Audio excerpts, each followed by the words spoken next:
Assalamualaikum warahmatullahi wabarakatuh. Alhamdulillah, alhamdulillahilladzi hadana li hadza wa ma kunna linahtadiya laula an hadana Allah. Wa asyhadu an la ilaha illallah wahdahu la syarikalah wa asyhadu anna Muhammadan abduhu wa rasuluh. Allahumma salli ala Muhammad wa ala alihi wa ashabihi ajmain. اللهم أرنا الحق حقا وارزقنا اتباعه وأرنا الباطل باطلا وارزقنا اجتنابه اللهم إنا نسألك الهدى والتقى والعفاف والغنى لا إله إلا أنت سبحانك إنا كنا من الظالمين اللهم انصر إخواننا في فلسطين على عدوك وعدوهم اللهم انصرهم نصرا عظيما نصرا عزيزا ربنا زدنا علما نافعا مباركا ولا حول ولا قوة إلا بالله العلي العظيم. Alhamdulillah, hadirin dan hadirat yang dirahmati Allah, pertama sekali marilah kita memanjatkan kesyukuran kepada Allah Subhanahu wa taala. Kerana dengan limpah kurnia-Nya serta taufik dan hidayah yang Allah Subhanahu wa taala kurniakan kepada kita, dapat kita bersama-sama pada pagi yang mulia ini untuk kita meneruskan pengajian dan perbincangan kita, dan insya-Allah hari ini kita akan meneruskan pengajian kita di muka surat 446.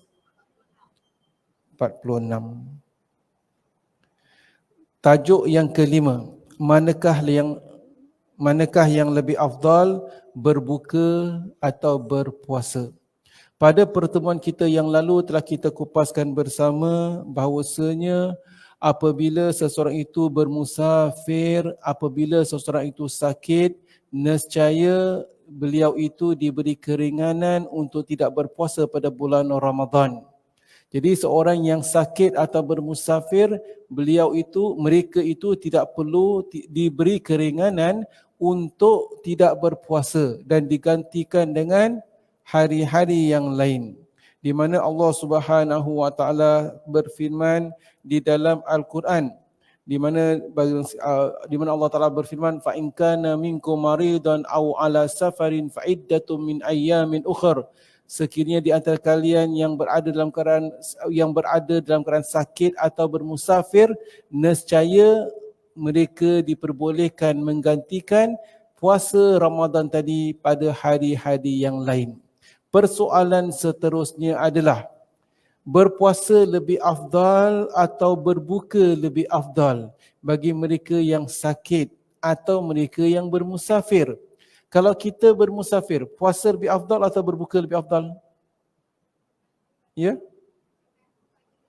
Tergantung pada tuan dirinya, kemampuan diri dia. Kalau dia itu mampu, dia berpuasa. Kalau tak mampu, dia berbuka. Kalau dia mampu juga, adakah berpuasa lebih baik atau berbuka? Dia mampu, dia tak lapar. Tapi alang-alang pergi holiday ni takkan holiday nak puasa. Contoh. Jadi bagaimana keadaannya? Jadi kita kena lihat. Jadi bagaimanakah seseorang itu, adakah berpuasa lebih afdal atau berbuka lebih afdal? Kalau aku tak puasa sekarang, kemudian kena gantikan dengan hari-hari yang lain, nanti hari-hari yang lain sama juga. Lebih pun kalau aku bermusafir, kita bermusafir, kita pergi Kelantan, pergi Terengganu, satu kampung puasa. Kita bermusafir, takkan tak puasa. Betul kan? Kita bermusafir, kita pergi umrah pada bulan Ramadan. Mereka yang pergi umrah musafir tak? Mereka bermusafir. Tapi kita pergi umrah nak ibadah. Takkan dah sampai Mekah tak nak puasa. Maka dalam hal sedemikian, berbeza keadaan dengan seorang yang bermusafir dengan sebab-sebab tertentu. Tetapi seorang yang bermusafir, katakan untuk tunaikan umrah, pasti dia akan berpuasa kerana beribadah dan bersama-sama yang lain. Contoh. Jadi kita kena lihat keadaan-keadaan yang berbeza yang menentukan adakah kita berpuasa lebih afdal atau berbuka lebih afdal. Kalau kita sakit, sakit sikit saja boleh tahan. tak menjejas, bukan musafir. Dalam negara kita, setakat sakit, maka tak menjejas pun, maka aku puasa pun lebih baik. Contoh. Tetapi seorang yang sakit, jangan sampai memudaratkan, dah masuk hospital, nurse nak masukkan bius, oh tak, cannot. Fasting. Jadi susah macam gitu, jangan masuk hospital. Ini contohlah. Jadi dalam hal sedemikian, seseorang yang bermusafir atau sakit, lihat kepada keadaan dia, bagaimana keadaan dan sebagainya. Namun, para ulama ada membincangkan masalah berbuka lebih afdal atau berpuasa lebih afdal. Di muka surat 446 dalam kitab kita ini, para fuqaha berbeza pendapat. Manakah antara keduanya yang lebih afdal dan yang perlu diutamakan? Berbuka atau berpuasa bagi mereka yang sakit atau bermusafir?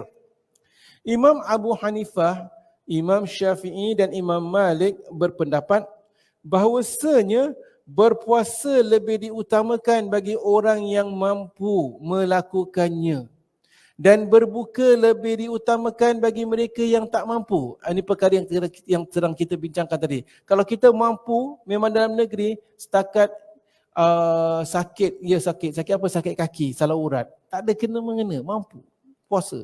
Saya demam, tapi demam saya demam sikit saja, boleh berpuasa. Cuba keluar ajak tengok wayang, oh boleh pula keluar. Puasa saja macam-macam alasan. Ajak tengok wayang tu sihat. Contoh. Jadi para jemaah yang dirahmati Allah, jumhur ulama mengatakan sekiranya kita mampu, nescaya berpuasa lebih afdal. Akan tetapi sekiranya kita tidak mampu memudaratkan diri kita, dah sakit, dah meraung, dah terlantar ke hospital, terlantar kat rumah sekalipun, nak air, haus, tak apa, saya mujahadah, saya puasa. Dengan dia puasa itu makin memudaratkan diri dia, nescaya berbuka lebih afdal. Jadi kita kena lihat bagaimana keadaan dan sebagainya. Jadi jumhur ulama mengatakan dalam hal sedemikian, berpuasa kalau kita mampu puasa, tak mampu buka, dan tak ada masalah bagi mereka yang sakit untuk berbuka. Sebaliknya, namun ada juga ulama yang berpendapat yang berbeza. Sebaliknya, menurut Imam Ahmad, berbuka adalah lebih afdal. Imam Ahmad katakan, awak sakit, awak musafir, jangan tanya mampu tak mampu, buka. Saya bermusafir pasal ada meeting tempat Korea ke kat Jepun ke, berbuka kerana awak musafir. Kategori musafir, kategori sakit, buka. Jadi Imam Ahmad katakan berbuka lebih afdal. Umar bin Abdul Aziz berkata, adapun yang lebih afdal adalah yang lebih memudahkan. Seseorang yang lebih mudah baginya berpuasa ketika itu dan berasa kesukaran untuk mengqada kemudian hari nanti, maka berpuasa adalah lebih diutamakan baginya. Jadi Umar bin Abdul Aziz, seorang khalifah, mengatakan tengok mana yang lebih mudahlah. Jangan memudaratkan dirinya. Kalau sekiranya dia itu bermusafir kemudian daripada Singapura lah contoh, bermusafir, dalam perjalanan tak jumpa matahari terbenam, terus sampai kat sana, selepas 20 jam, tiba-tiba tengah hari pula, sambung lagi 12 jam, contoh. Jadi memudaratkan, awak diperbolehkan berbuka. Imam Syaukani membenarkan pendapat ini. Menurutnya, seseorang yang sukar untuk berpuasa dan akan membawa kemudaratan ke atas dirinya, dan demikian pula seseorang yang tidak mampu menolak keringanan yang diberikan ke atasnya, maka berbuka lebih afdal. Jadi kita lihat kemampuan masing-masing dan dia pilihan masing-masing. Allah Ta'ala beri keringanan, setiap seorang bebas menerima keringanan tersebut. Demikian pula halnya seseorang yang khawatir akan merasa sombong atau bersifat riak disebabkan berpuasa ketika dalam perjalanan, maka berbuka adalah lebih afdal. Ya, kalau seorang itu dalam sama-sama semua, kemudian kita nak cari makan pun sukar, tiba-tiba dah dapat makan, kalau nak berbuka silakan. Sebaliknya, apabila dengan berpuasa dapat mengelakkan perkara-perkara tersebut, maka berpuasa tentunya lebih afdal daripada berbuka. Jadi ulama-ulama berbeza pendapat dan semua berligar kepada masalah kemampuan seseorang, dan beliau diberi pilihan untuk menerima keringanan yang Allah Ta'ala berikan atau tidak menerimanya. Jika seorang yang hendak bermusafir berniat puasa di malam hari, dan sudah melalui perjalanannya, maka tetap dibolehkan berbuka pada waktu siang. Contoh, tak terfikir nak musafir, ya, waktu malam dah niat dah, dan waktu malam dah niat puasa, kemudian dah sahur, kemudian dah duha, dah pukul 8 dah puasa Ramadan sekarang ni, tiba-tiba dapat panggilan telefon nak kena pergi next flight pukul 11-nya flight, nak kena urgent. Jadi macam mana sekarang? Aku berpuasa. Boleh tak aku berpuasa? Dah setengah jalan puasa ni, diberi keringanan. Ya, diberi keringanan. Fa in kuntum marda aw ala safarin fa iddatum min ayyamin ukhra. Maka sekiranya kalian itu berada dalam keadaan sakit atau musafir, maka diperbolehkan untuk menggantikan puasanya dengan hari-hari yang lain. Maka diberi keringanan. Dari Jabir bin Abdullah radhiyallahu anhu bahwasanya beliau ada menceritakan Rasulullah sallallahu alaihi wasallam suatu ketika pernah pergi ke Mekah pada tahun penaklukan kota Mekah. Baginda berpuasa hingga tiba di Qura, ya, sampai satu kawasan di mana Rasulullah Al-Ghamim dan orang ramai turut berpuasa bersamanya. Jadi Nabi sallallahu alaihi wasallam pada ketika itu sedang berpuasa. Kemudian ada seorang sahabat yang berkata, orang ramai merasa payah untuk meneruskan puasa dan mereka menunggu apa yang kamu bakal lakukan. Jadi para sahabat ada di antara mereka berjalan jauh dah daripada Madinah pergi ke Mekah. Dan perjalanan jauh, semua dah agak berat tapi masih lagi berpuasa. Tunggu apakah Nabi SAW nak lakukan. Nak berpuasa ke nak berbuka. Mendengar itu Nabi SAW meminta secawan air lalu meminumnya. Ini dilakukan setelah mengerjakan solat asar.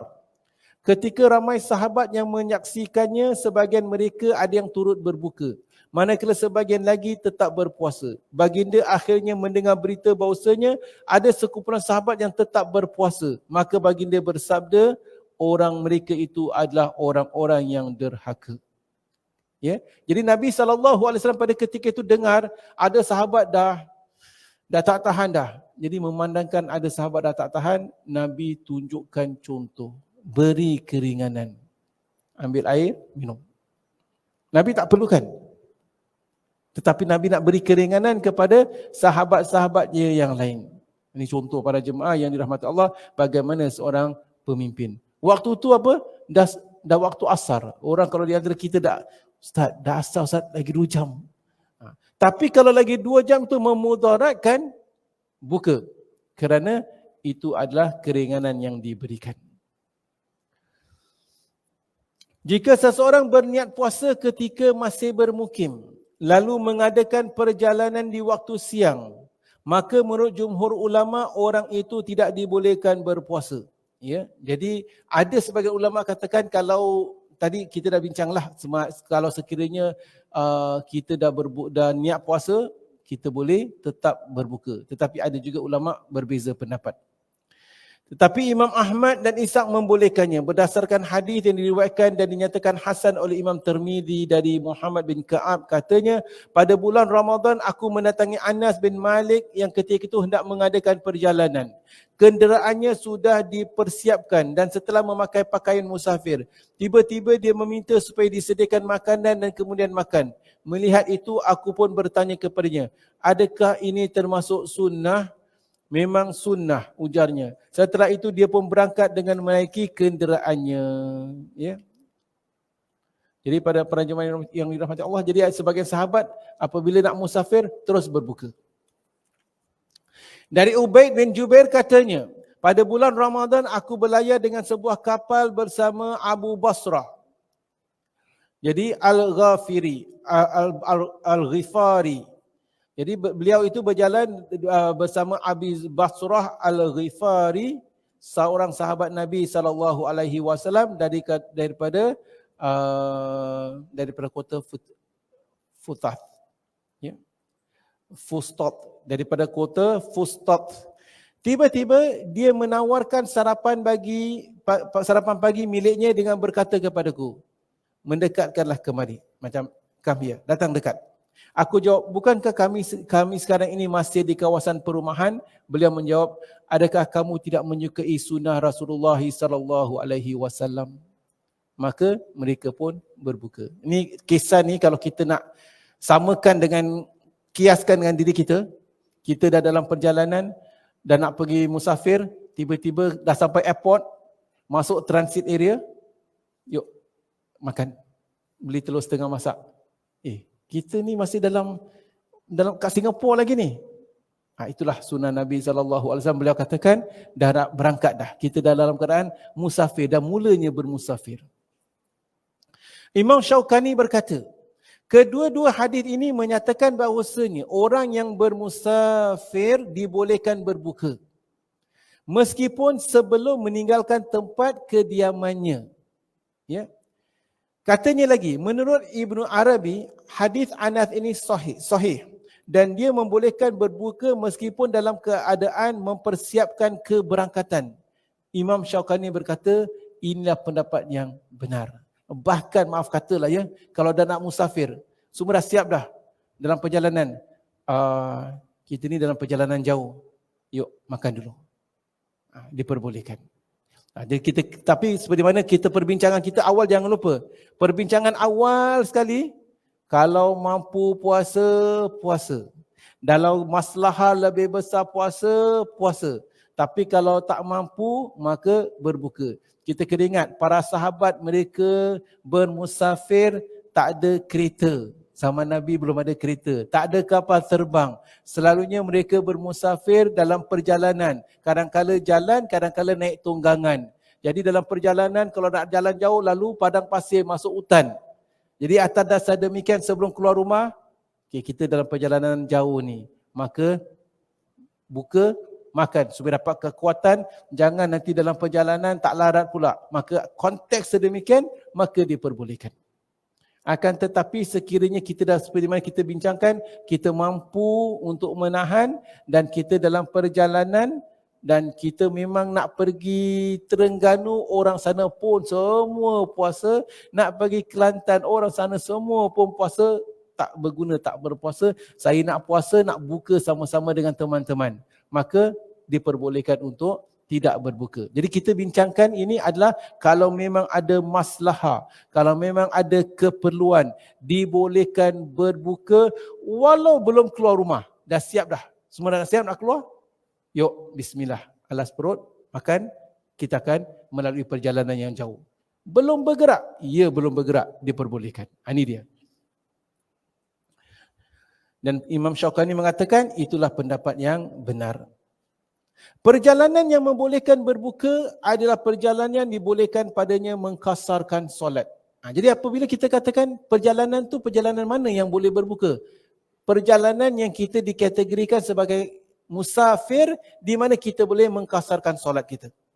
Sedangkan masa bermukim yang dibolehkan bagi seorang bermusafir untuk tidak berpuasa adalah selama dia dibolehkan mengkasarkan solat.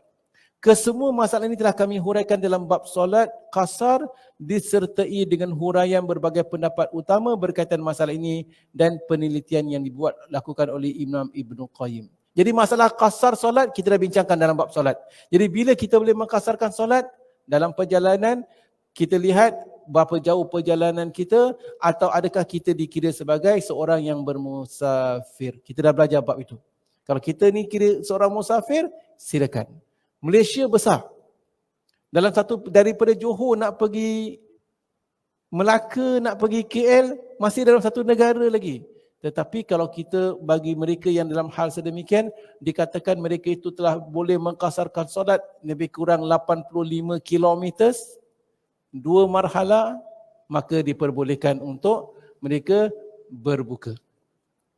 Jadi jangan lupa kembali pada perbincangan awal. Kalau dia memang naik kereta, drive daripada JB pergi Melaka atau pergi KL, 3 jam dah boleh sampai. Tak berpeluh pun. Dan dia tak nak berbuka, diperbolehkan. Ya. Tetapi kalau dia ni seorang yang tak ada berkenan, dia kena jalan daripada JB nak pergi Melaka, jalan kaki, maka dibolehkan untuk dia berbuka.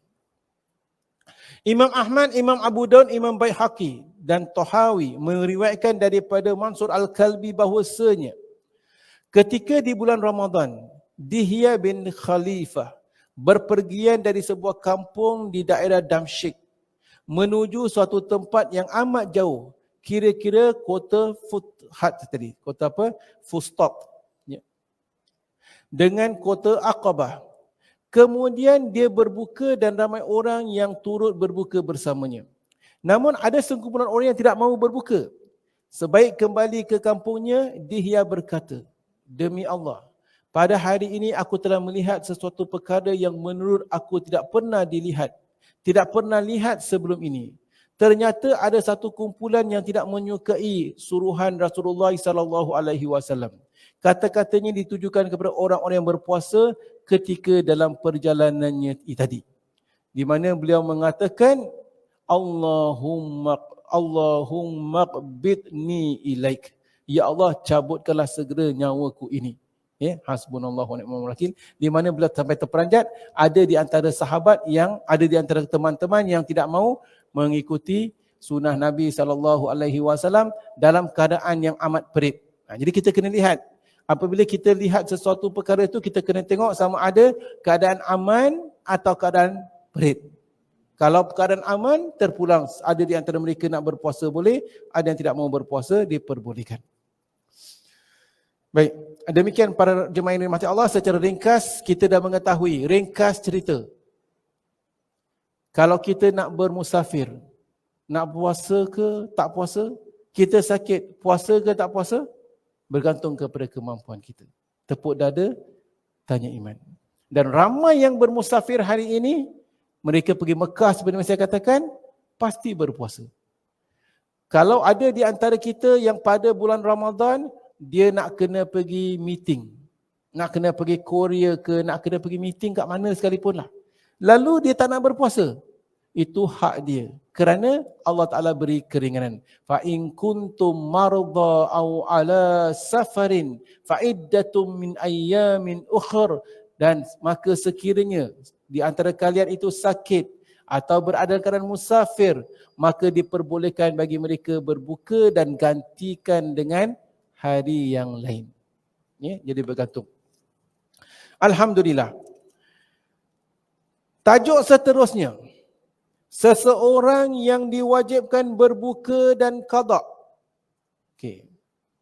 Siapakah mereka-mereka yang diwajibkan berbuka, dibolehkan berbuka dan kena qada? Kita dah kupaskan. Itu ada pilihan. Sakit, musafir, ada pilihan. Tetapi ada sebahagian golongan tak ada pilihan. Mesti buka. Ada ke? Wajib buka, tak buka dosa. Siapa? Ada. Wajib buka, ada ke? Yang tadi pilihan. Yang wajib buka siapa? Orang perempuan tahulah. Ya. Kalau sedang berpuasa, kemudian contoh datang haid, nescaya wajib buka. Tak boleh kononnya nak baik sangat, tak apa Ustaz, saya tak buka. Saya tahan. Dosa. Ya. Jadi golongan-golongan orang-orang yang wajib berbuka ni, wajib means apa? Kena berbuka. Walau seteguk air, batalkan. Baik. Para fuqaha berpendapat bahawasanya diwajibkan berbuka bagi kaum perempuan yang sedang haid dan nifas. Malah mereka diharamkan berpuasa. Haram berpuasa. Berpuasa dosa, tak puasa dapat pahala. Pasal mentaati perintah Allah dan Rasul. Jika mereka berpuasa, maka puasanya tidak sah dan dianggap batal. Perempuan yang datang haid, yang sedang haid dan nifas, diwajibkan mengqada puasa sebanyak hari yang ditinggalkan. Baik, bukan hanya wajib berbuka, dia wajib berbuka dan wajib qada. Orang yang haid wajib qada? Ya. Dengar tak perlu qada? Orang yang haid ada dua amalan. Satu, dua-dua tak boleh buat. Satu kena qada, satu tak perlu qada. Orang perempuan. Apa dia? Dua amalan tak boleh dilakukan. Satu kena qada, satu tak perlu qada. Apa dia? Solat dan puasa. Dua amalan yang tak boleh lakukan. Satu kena qada, puasa kena qada. Solat tak perlu qada. Perempuan yang datang haid dan nifas diwajibkan mengqadakan puasanya sebanyak hari yang ditinggalkan. Imam Bukhari dan Imam Muslim meriwayatkan daripada Aisyah radhiyallahu anha katanya, kunna nahidu ala ahdi Rasulillah sallallahu alaihi wasallam. Kami pernah datang haid di zaman Nabi sallallahu alaihi wasallam. Maka kami diperintahkan mengqada puasa, namun tidak diperintahkan mengqada solat. Alhamdulillah. Rahmat Allah tak? Qada puasa. Puasa setahun sekali. Puasa tinggalkan setakat 7 hari. Nanti lepas puasa, qada lah. Solat pula 1 hari 5 waktu. Setiap hari. Kalau kena qada, macam mana? Berarti setiap bulan tu 35 waktu nak kena ganti. 1 hari 5 waktu, 7 hari, 7 times 5, 35 waktu. Bila nak qada? Contoh. Jadi memberatkan. Atas dasar demikian, kita hanya diwajibkan mengqada puasa, tetapi tak diwajibkan mengqada solat. Alhamdulillah. Ustaz, orang yang haid dan nifas tak boleh puasa, wajib mengqada puasanya. Dah habis. Bila nak qada? Bila nak qada? Puasa wajib. Sebaiknya kita qada secepatnya. Yang paling bagus mengqada puasa wajib tadi sejurus selepas bulan Ramadan. Selepas bulan Ramadan, masuk bulan Syawal. Masuk bulan Syawal, ada 30 hari bulan Syawal. Qada'lah pada salah satu daripada 30 hari tadi. Nak qada' straight boleh, nak pilih Senin, Khamis, Senin, Khamis, Senin, Khamis boleh. Lakukan pada bulan Syawal, kita akan dapat 2 ganjaran. Pertama, ganjaran kita mengqada' puasa Ramadan. Kedua, kita dapat ganjaran kerana berpuasa pada bulan Syawal. Kerana kita digalakkan berpuasa 6 hari di bulan Syawal.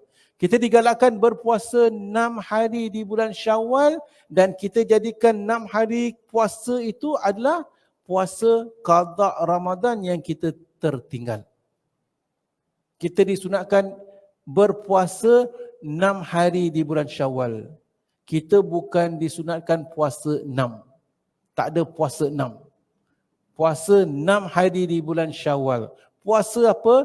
Terpulang. Nak puasa sunat, nak puasa nazar, nak puasa apa jenis puasa, termasuklah puasa qada, kebetulan ada, puasalah. Jangan 6 hari bulan Syawal kita nak puasa sunat 6 hari, kemudian puasa qada, lepas tu tak buat-buat, sampai nak masuk Ramadan akan datang, masuk bulan Safar, masih belum puasa. Macam mana? Dah masuk Rejab, masih belum puasa, masih belum qada puasa yang lalu. Syaban, masih belum qada puasa yang lalu. Jadi para jemaah yang dirahmati Allah, selalunya saya galakkan, lepas Ramadan, siapa yang hutang puasa, qada pada bulan Syawal. Alhamdulillah.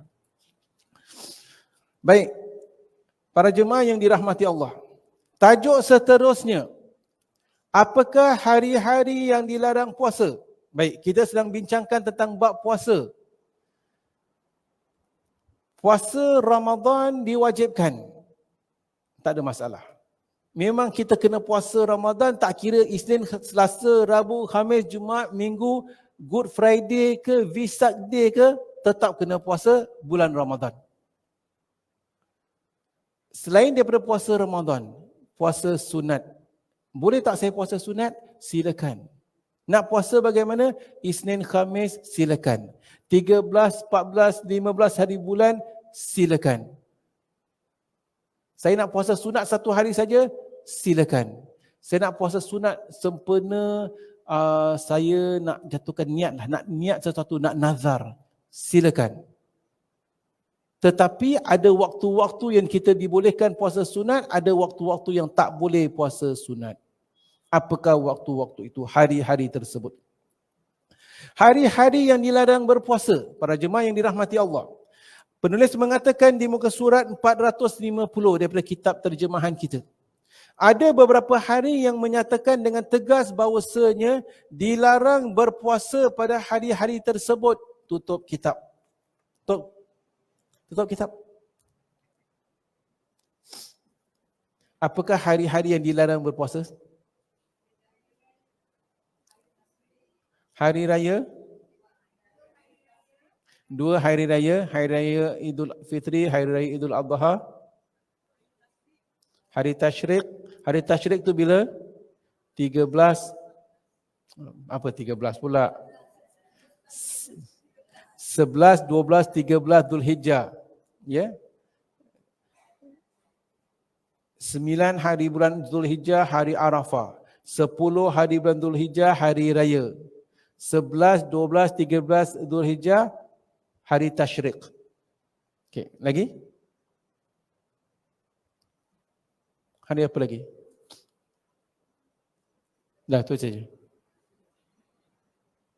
Hari yang dilarang kita berpuasa. Dah? Ada lagi tak? Hari di mana suami tak benarkan puasa.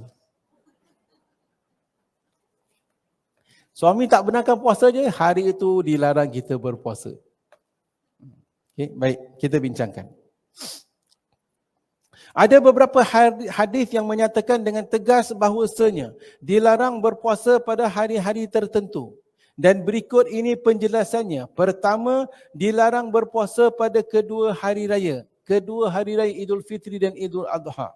Para ulama ijma' bahawasanya diharamkan berpuasa pada kedua-dua hari raya. Sama ada puasa fardu atau puasa sunat. Kita tak payah nak action baik. Tak payah. Saya nak puasa pasal saya rindu sangat Ramadan telah meninggalkan saya semalam. Maka hari ini saya nak terus berpuasa. Tak payah action. Awak tak puasa, lebih afdal dapat pahala daripada berpuasa. Hal ini berdasarkan apa yang dikatakan oleh Umar radhiyallahu anhu bahwasanya anna Rasulullah sallallahu alaihi wasallam naha an siyami hadzainil yaumaini. Umar mengatakan Rasulullah sallallahu alaihi wasallam melarang kita berpuasa pada kedua hari ini. Amma yaumul fitr fa fitrukum min saumikum wa amma yaumul adha fakulu min nusukikum. Fakulu min nusukikum. Rasulullah sallallahu alaihi wasallam melarang daripada berpuasa pada kedua-dua hari ini. Sebabnya hari raya Idul Fitri merupakan hari di mana kamu mesti berbuka setelah berpuasa Ramadan. Manakala hari raya Idul Adha pula kamu dapat memakan hasil korbanmu. Ya, jadi Idul Fitri dan Idul Adha kita berbuka tu maksudnya pada hari ini habisnya Ramadan, itulah hari kemenangan. Ya, jadi kita dilarang berpuasa pada kedua hari raya. Apakah hari-hari yang lain kita dilarang berpuasa? Antaranya adalah hari Tasyrik. Tidak diperbolehkan berpuasa pada hari-hari Tasyrik, iaitu 3 hari berturut-turut selepas Idul Adha. Hal ini berdasarkan hadis yang diriwayatkan oleh Abu Hurairah radhiyallahu anhu bahwasanya anna Rasulullah sallallahu alaihi wasallam ba'atha Abdullah bin Hudzaifah yatufu fi Mina. Rasulullah telah mengutus Abdullah bin Hudzaifah untuk mengelilingi Mina, untuk menyampaikan alla tasumu hadhil ayyam, supaya mereka semua tidak berpuasa pada hari-hari tersebut. Fa innaha ayyamul akal wasyurbin wa dzikrillahi azza wajal, kerana hari-hari tersebut adalah hari-hari untuk makan dan minum dan berzikir kepada Allah Subhanahu wa taala.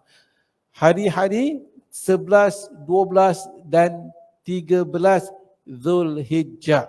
Jadi hari tersebut selepas melaksanakan ibadah korban, makan dan minumlah, bergembiralah. Dan pada masa yang sama, ibadah korban kadang-kadang tidak dapat dilaksanakan pada satu hari, 10 hari bulan. Dan nescaya terpaksa disambung 11, 12, 13 untuk melaksanakan ibadah korban. Maka lakukanlah ibadah korban tersebut dan makan dan minumlah. Allah Ta'ala juga ingin kita dapat merasakan keriangan hari-hari tersebut. Imam Tabrani di dalam kitab Awsat meriwayatkan daripada Ibnu Abbas radhiyallahu anhu bahwasanya anna Rasulullah sallallahu alaihi wasallam arsala sa'ihan yasihu la tasumu hadhil ayyam fa innaha ayyamul akal wa syurbin wa bi'al. Yang bermaksud Rasulullah sallallahu alaihi wasallam telah mengirim seorang untuk menyeru, janganlah kalian berpuasa selama 3 hari ini kerana dia merupakan hari makan dan hari minum dan untuk bersama isteri. Maksudnya demikianlah, itulah hari-hari untuk bergembira, untuk bersenang-senang, makan dan minum. Dalam pada itu para sahabat daripada golongan mazhab Syafi'i membolehkan berpuasa pada hari-hari tasyrik jika ada sebab-sebab tertentu untuk berpuasa seperti puasa nazar, kafara atau puasa qada. Tetapi jika tidak ada sebab-sebab yang diperbolehkan, maka tidak dibolehkan tanpa wujud perbezaan pendapat ulama. Alasan mereka adalah dengan membandingkan dengan mengerjakan solat yang mempunyai sebab tertentu pada waktu yang dilarang mengerjakannya. Sebahagian pendapat dalam mazhab Syafi'i membolehkan berpuasa pada hari tasyrik, tetapi pendapat itu ditolak oleh jumhur ulama kerana ada larangan daripada Nabi SAW. Sebahagian pendapat dalam mazhab Syafi'i membolehkan kerana apa? Mereka mengkiaskan mengenai solat. Di sana ada solat, ada waktu yang dilarang solat. Akan tetapi sekiranya seseorang itu masuk masjid, walaupun pada waktu yang dilarang, dia tetap boleh mendirikan solat tahiyatul masjid. Maka sebahagian daripada pendapat dalam mazhab Syafi'i membolehkan puasa pada hari-hari tasyrik. Kalau ada maslahah, ada keperluan untuk mengqada puasa atau sebagainya, tetapi pendapat itu ditolak oleh jumhur ulama kerana ada larangan untuk daripada kita berpuasa pada hari-hari tersebut. Baik. Apakah hari-hari yang lain yang dilarang untuk kita berpuasa? Yang ketiga, dilarang kita berpuasa pada hari Jumaat secara khusus. Saya nak puasa sempena hari Jumaat. Sempena hari Jumaat saya puasa. Setiap Jumaat saya puasa. Pasal apa? Pasal hari Jumaat dilarang. Hari Jumaat merupakan hari raya mingguan bagi kaum muslimin. Oleh itu syarak melarang berpuasa padanya. Tetapi jumhur ulama berpendapat bahawasanya larangan itu hanyalah larangan makruh, bukan larangan haram. Kecuali apabila seseorang berpuasa sehari atau sehari sebelum atau sehari sesudah, maka diperbolehkan, tidak makruh. Atau dirinya memang biasa pada hari berpuasa pada hari tersebut, atau bertepatan dengan hari Arafah atau hari Ashura, maka dalam keadaan sedemikian tidak dimakruhkan berpuasa pada hari Jumaat. Jadi secara umum para jemaah yang dirahmati Allah, barang siapa yang nak khususkan hari Jumaat puasa, makruh, tak digalakkan. Ada larangan Nabi SAW. Kecuali kebetulan dia nak puasa Ashura, kemudian kebetulan 10 Muharram jatuh pada hari Jumaat, boleh puasa. Walau setakat 1 hari. Secara umum kalau mereka-mereka nak berpuasa hari Jumaat, digalakkan puasa 1 hari sebelum atau 1 hari sesudah bersamaan dengan Jumaat. Sama ada Khamis, Jumaat, Jumaat, Sabtu. Tetapi kalau kebetulan jatuh hari Arafah, hari Jumaat, maka dia diperbolehkan berpuasa hari Jumaat bukan kerana Jumaatnya, tetapi ini adalah hari Arafah. Bukan kerana Jumaatnya saya berpuasa, tetapi kerana ini adalah hari Ashura atau sebagainya. Maka diperbolehkan para jemaah yang dirahmati Allah.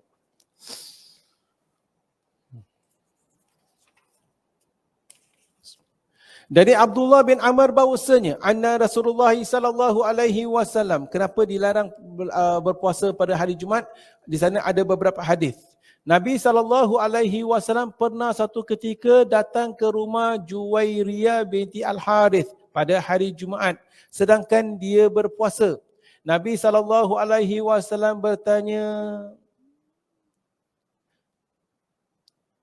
wa huwa sha'imatun fi yaumil Jumaah faqala laha asumti ams. Nabi bertanya, adakah kamu berpuasa semalam? Maka beliau mengatakan, la, dia tak berpuasa semalam. Nabi mengatakan, aturidina antasumi ghadan, adakah awak nak berpuasa besok? Beliau mengatakan, la, tak. Maka Nabi mengatakan, fa'aftiri idzan, maka dengan demikian berbukalah. Jadi ini menunjukkan dalil Nabi pernah bertanya, lalu Nabi tanya, awak puasa tak semalam? Tak. Besok nak puasa tak? Tak. Maka buka. Hari Jumaat sendirian, jangan puasa. Dari Amir bin Ash'ari, katanya, aku pernah mendengar Rasulullah SAW bersabda. Amir al-Ash'ari menjelaskan. Beliau pernah mendengar Nabi mengatakan, inna yaumal jumu'ah idukum. Sesungguhnya hari Jumaat adalah hari raya bagi kalian. Fala tasumu illa an tasumu qablahu aw ba'dahu. Maka janganlah kalian itu berpuasa kecuali kalau kalian nak puasa satu hari sebelumnya atau satu hari sesudahnya. Hari Jumaat adalah hari raya mingguan. Kita ada hari raya mingguan, ada hari raya tahunan. Hari raya mingguan adalah per setiap hari Jumaat. Hari raya tahunan adalah setiap hari raya Idul Fitri, Idul Adha. Apa kita lakukan pada hari raya? Pagi kita berkumpul bersama-sama saudara-saudara Islam kita menunaikan solat berjemaah, solat hari raya. Hari raya mingguan kita berkumpul juga dan kita tunaikan solat berjemaah juga. Maka pada hari tersebut bersukarialah. Hari raya Idul Fitri, Idul Adha, kita digalakkan memakai baju yang cantik-cantik, baju bersih dan sebagainya. Begitu juga hari raya mingguan, kalau dapat pada hari Jumaat, pakai pakaian yang bersih. Para isteri sediakan suami, nanti abang nak solat Jumaat pakai baju apa ya? Abang uniform ni tak nak pakai. Nanti saya dah sediakan baju kurung, letak dalam box kat belakang motor. Nanti nak sebelum tunaikan solat, buka baju uniform, pakai baju kurung yang saya dah gosokkan. Jadi isteri sediakan suami pakaian sempena hari Jumaat. Abang stokin tu hari Jumaat, stokin tukar bang. Pakai stokin yang baru. Orang selalu hari Jumaat last day, tak apa. Dulu kalau pergi sekolah, hari Jumaat stokin semua last kotor. Kasut kotor, baju kotor pasal dah last day. Tapi sebaliknya tukar, bezakan. Hari Jumaat semua baru.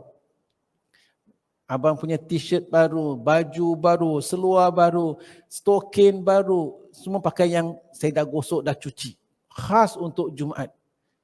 Tapi rugilah, ni kan last day. Besok dah tak last day, tetapi ni hari Jumaat nak tunaikan solat berjemaah. Ini hari raya mingguan. Ubahkan perspektif. Tapi suami tak pernah cakap, suami tak nak susahkan isteri. Sayang isteri punya pasal. Sebab tu tak nak cakap. Jadi isteri kena take the initiative. Tak perlu cakap. Nanti dah cakap dah tak guna dah. Dah tak ada the element of sayang dah kurang. Jadi sebelum suami suruh, buat. Ali radhiyallahu anhu pernah berpesan, man kana minkum mutawwi'an falyasum yaumal khamis wala yasumu yaumal jum'ah fa innahu yaumu ta'am wasyarab wa dzikrillah. Barang siapa yang hendak melakukan amalan sunat antara kalian, maka hendaklah berpuasa pada hari Khamis. Dan namun tidak dibolehkan berpuasa pada hari Jumaat kerana dia merupakan hari makan dan minum dan berzikir. Hari raya, hari Jumaat raya. Makan minum, bergembira. Jadi hari ni hari apa? Selasa. Hari Jumaat ni ajak jalan-jalan suami. Hari raya. Menurut riwayat Imam Bukhari dan Imam Muslim daripada Jabir radhiyallahu anhu bahawasanya Nabi SAW pernah bersabda, ini semua menunjukkan larangan-larangan puasa hari Jumaat. La tasumu yaumal Jum'ah illa wa qablahu yaumun aw ba'dahu yaumun. Jangan kalian berpuasa pada hari Jumaat kecuali kalian puasa satu hari sebelum atau satu hari sesudah. Menurut riwayat Imam Muslim pula, janganlah kalian mengkhususkan malam Jumaat antara sekian malam yang sedia ada untuk beribadah. Dan jangan pula kamu mengkhususkan hari Jumaat dari antara sekian hari yang sedia ada untuk berpuasa. Kecuali apabila bertepatan dengan kebiasaan berpuasa yang dilakukan oleh salah seorang di antara kalian. Jangan kita khususkan malam Jumaat baru nak lakukan satu perkara. Jangan. Ibadah, setiap hari ibadah. Kalau malam Jumaat nak lakukan amalan, contoh nak baca surah Al-Kahfi, silakan. Daripada malam Jumaat terbenamnya matahari, hari Khamis, malam Jumaat, sampai besok kita ada berapa hours untuk baca surah Al-Kahfi kalau inginkan, silakan. Selain daripada itu, jangan kita jadikan malam Jumaat baru nak solat tahajud katakan. Setiap malam Jumaat solat tahajud. Malam lain tak. Satu kesilapan. Maaf katalah maaf kata. Ada sebagian orang kata malam Jumaat baru dia nak melayani suaminya.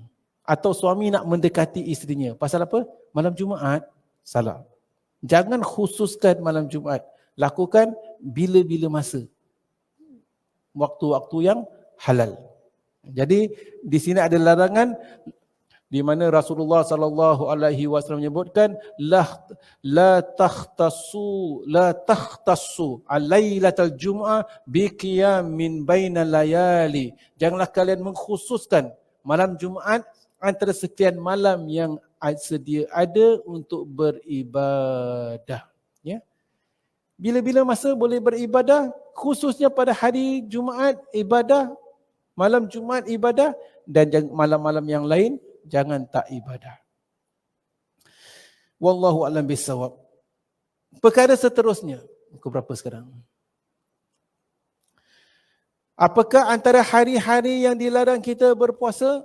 Antara hari-hari yang dilarang kita berpuasa adalah mengkhususkan hari Sabtu untuk berpuasa. Tadi mengkhususkan Jumaat tak boleh. Mengkhususkan Sabtu juga ada larangan. Tak nak ikut orang Yahudi ke? Dari Busir As-Salmi, dari saudara perempuannya yang bernama Syama, bahawasanya Rasulullah SAW bersabda, La tasumu yawmas sabt illa fi mafturida alaikum wa illam yajid ahadukum illa liha'a inab au uda syajaratin falyamda. Janganlah kalian berpuasa pada hari Sabtu kecuali puasa yang diwajibkan ke atasmu.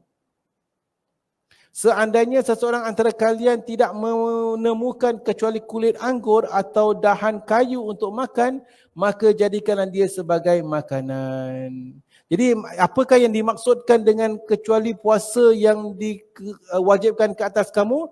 Penulis meletakkan footnote itu merangkumi contohnya puasa qada atau puasa nazar atau puasa-puasa yang lain yang kebetulan bertepatan dengan hari Sabtu seperti mana yang telah kita sebutkan, puasa Arafah atau puasa Ashura atau sebagainya. Kenapa? Imam Tirmidzi menyatakan hadis ini sebagai hasan dengan berkata, adapun yang dimaksudkan makruh di sini adalah jika seseorang itu mengkhususkan hari Sabtu untuk berpuasa kerana orang-orang Yahudi merayakan hari Sabtu. Umat Islam merayakan hari raya mingguan hari apa? Jumaat. Orang-orang Yahudi merayakan hari mingguan hari apa? Sabtu. Orang-orang Nasrani merayakan hari mingguan hari apa? Minggu. Hari Ahad. Hari Ahad mereka semua pergi church. Hari Jumaat kita semua pergi masjid. Hari Sabtu orang-orang Yahudi, maka kita dilarang khususkan kalau demi untuk mengelakkan daripada bersamaan dengan mereka ataupun meraikan atau sebagainya. Ummu Salamah berkata, Nabi SAW lebih kerap berpuasa pada hari Sabtu dan Ahad melebihi hari-hari yang lain. Beliau memberi alasan dengan bersabda, kedua-dua hari ini merupakan hari besar orang-orang musyrik dan oleh kerananya aku ingin melakukan amalan bertentangan dengan mereka. Baik, walaupun kita mengatakan tadi ada larangan untuk berpuasa, kalau kita mengkhususkan hari Sabtu atau sebagainya, tadi kita sebutkan hari Jumaat adalah hari raya bagi kita. Ada larangan untuk berpuasa. Orang-orang Yahudi, hari kebesaran mereka hari Sabtu. Orang Nasrani, hari kebesaran dia hari Minggu. Memandangkan hari kebesaran mereka, mereka tak puasa. Mereka bergembira. Macam kita hari Jumaat. Mereka bergembira. Hari Minggu mereka bergembira. Ada riwayat Nabi SAW pernah berpuasa Sabtu dan Minggu untuk bercanggah dengan orang-orang Yahudi dan Nasrani yang bergembira pada hari tersebut, maka Nabi berpuasa. Menurut mazhab Hanafi, mazhab Syafi'i dan mazhab Hambali, dimakruhkan berpuasa hanya pada hari Sabtu semata. Disebabkan dalil-dalil dan alasan-alasan ini. Tetapi Imam Malik mengemukakan pendapat yang berlainan. Beliau membolehkan berpuasa secara khusus pada hari Sabtu tanpa memandangnya sebagai makruh. Bagaimanapun hadis tersebut di atas dapat membantah sekaligus membatalkan pendapat Imam Malik ini. Baik, secara ringkas. Jadi macam mana Ustaz? Dia begini. Hari Jumaat kita dilarang berpuasa Jumaat khusus. Kecuali kalau kebetulan hari itu hari Arafah atau hari Ashura atau sebagainya.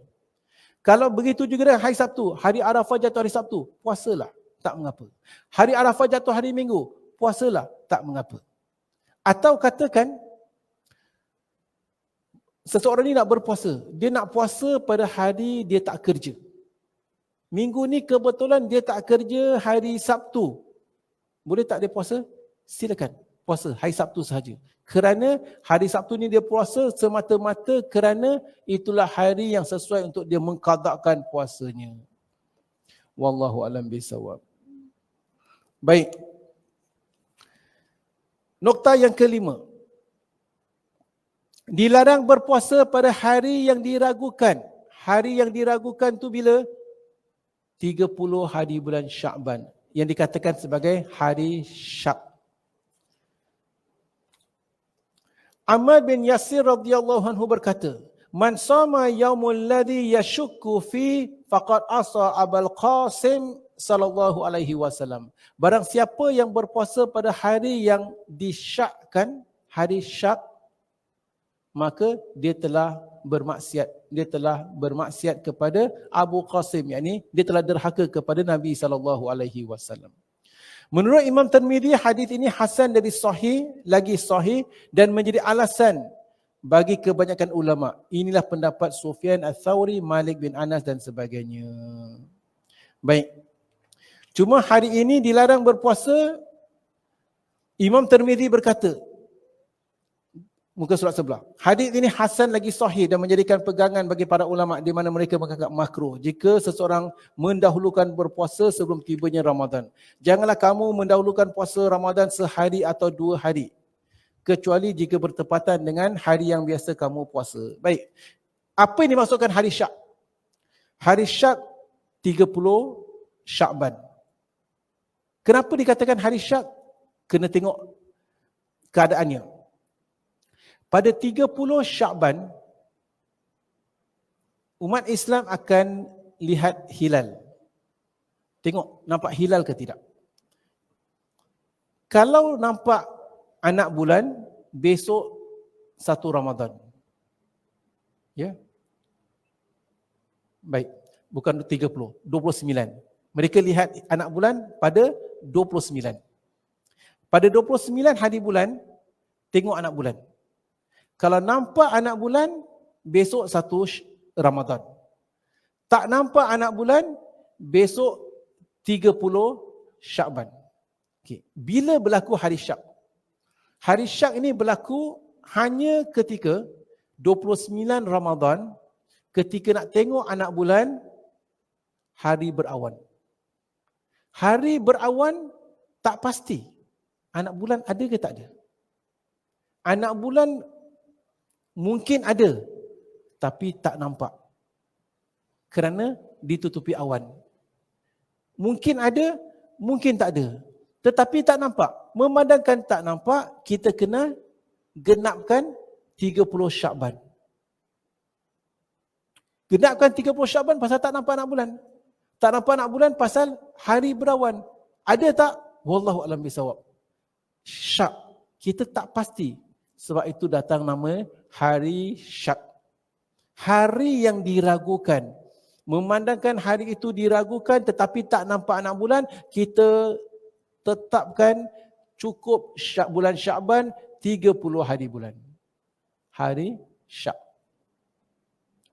Kalau sekiranya 29 hari bulan tadi tak berawan, terang benderang, tengok memang kalau anak bulan ada memang nampak. Tempat yang selalu mereka tengok memang akan nampak. Dan tak nampak. 30 besok, ni bukan Syak, ni confirm.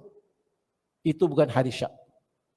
Hari Syak hanya berlaku apabila kita tak pasti. Sebab itu dinamakan Yaumu Yashukku fi. Hari yang disyakkan, yang ditak pastikan bagaimana keadaannya.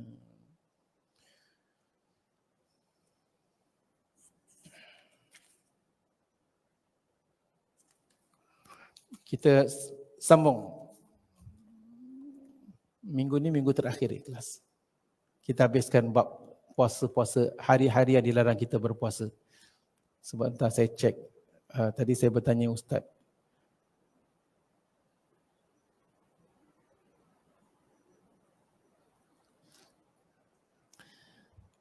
Dilarang berpuasa sepanjang tahun. Kita dilarang berpuasa hari-hari puasa. Senin, Selasa, Rabu, Khamis, Jumaat, Sabtu, Minggu, Senin, Selasa, Rabu. Dilarang. Itu adalah larangan. Diharamkan berpuasa sepanjang tahun, termasuklah hari-hari yang dilarang oleh agama untuk berpuasa. Hal ini berdasarkan sabda Nabi SAW, La shoma man shomal abad. Tidak dinamakan berpuasa seseorang yang berpuasa sepanjang masa. Hari-hari nak puasa. Kalau sekiranya dia nak berpuasa hari-hari, lebih afdal dia ikut puasa Nabi Daud AS. Puasa Nabi Daud AS berarti puasa 1 hari, buka 1 hari. Puasa 1 hari, buka 1 hari.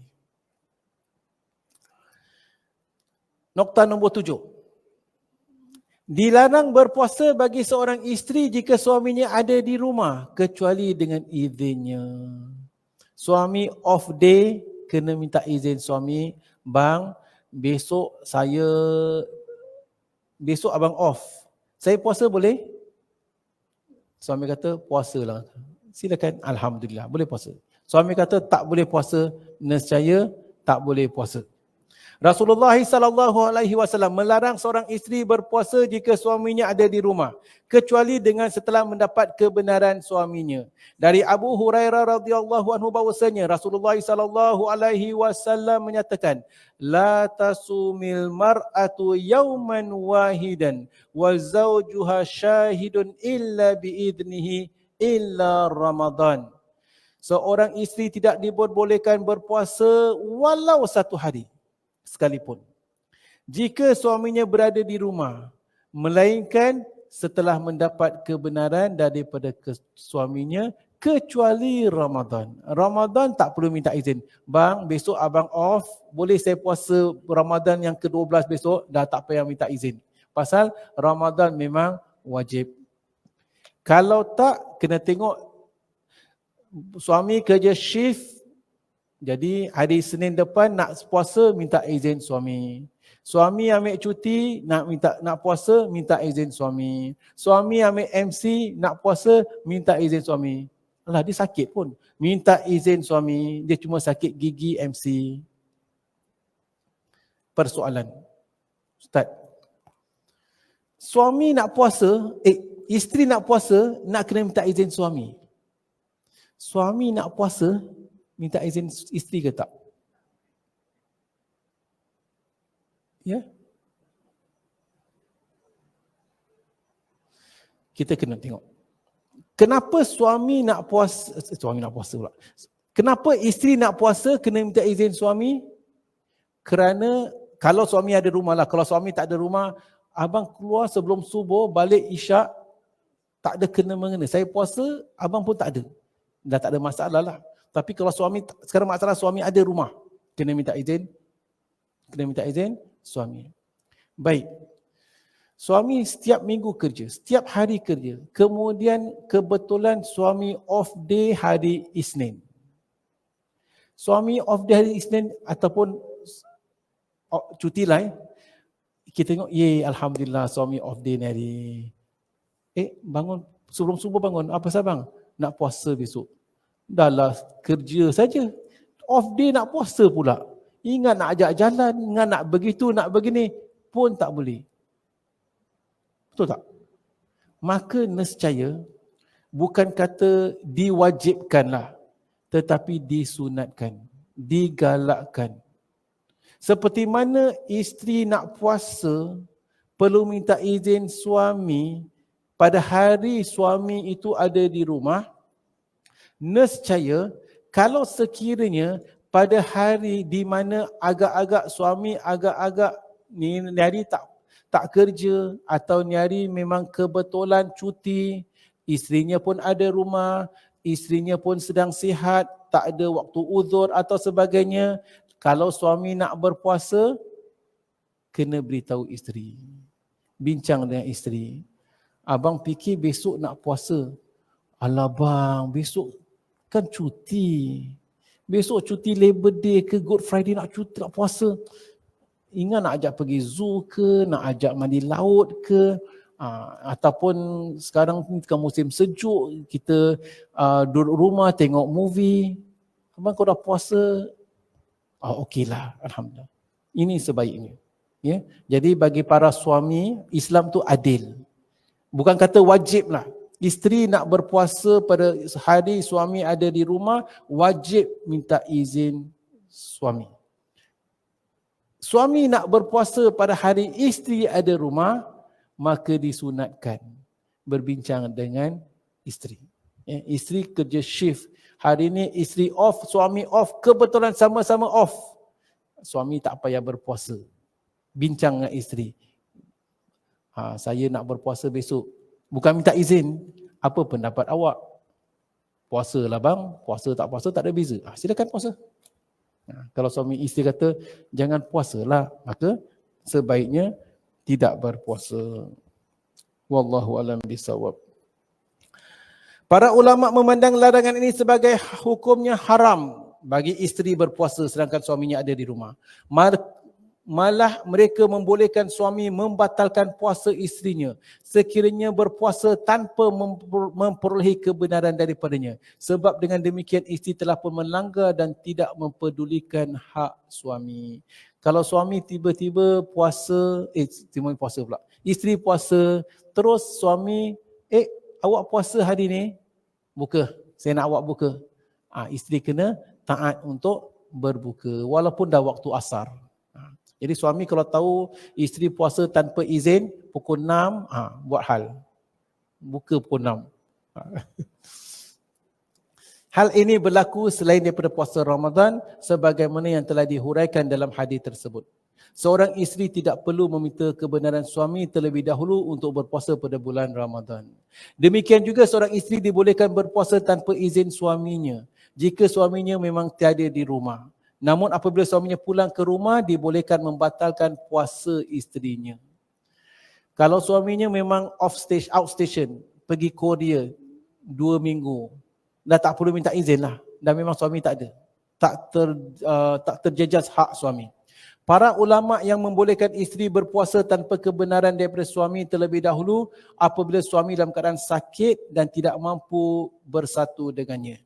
Kerana yang demikian sama halnya dengan suami yang sedang berpergian atau suami kebetulan sakit terlentang kat rumah tak boleh buat apa-apa, maka nak tanya minta izin pun dia tak sadar. Maka tak perlu minta izin, diperbolehkan.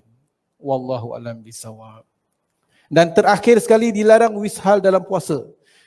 Dari Abu Hurairah bahwasanya Nabi SAW bersabda, jauhilah puasa wisal. Jauhilah puasa wisal. Puasa wisal itu beliau mengucapkan demikian sebanyak 3 kali. Para sahabat bertanya, tetapi kamu sendiri berwisal wahai Rasulullah. Baginda menjawab, tetapi kamu tidak sama dengan diriku, pada waktu malam Tuhanku memberiku makan dan minum. Oleh itu lakukanlah amalan ini sekadar apa yang kamu mampu.